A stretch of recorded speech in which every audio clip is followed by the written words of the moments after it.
Ils viennent de partout sur le continent africain. Le lieu de rencontre, la capitale éthiopienne, Addis Abeba, où une grande cérémonie devait marquer les 60 ans de l'Union africaine.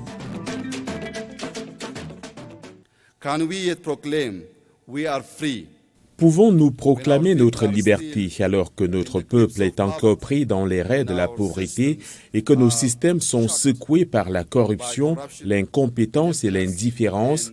Pouvons-nous encore revendiquer notre indépendance tout en cherchant, au-delà de nous-mêmes et de nos frontières continentales, la libération des défis auxquels nous sommes confrontés? Des défis, il n'en manque pas sur un continent miné par des conflits de toutes sortes, des problèmes de gouvernance, les effets néfastes du changement climatique, pour ne citer que cela. La coopération internationale demeure importante dans ce contexte, mais l'UA met en garde contre l'instrumentalisation alors que les grandes puissances veulent s'affirmer dans l'espace africain. Les conséquences de l'intensification de la lutte hégémonique entre les grandes puissances.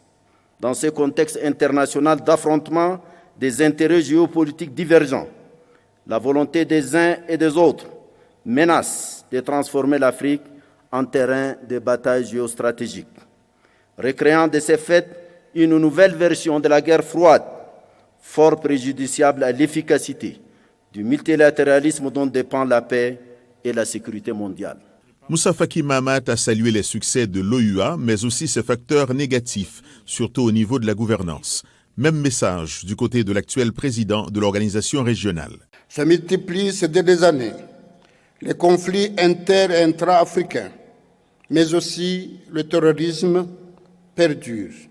Et par conséquent, la paix, la sécurité, la démocratie et le développement de notre continent sont menacés dans plusieurs de nos contrées.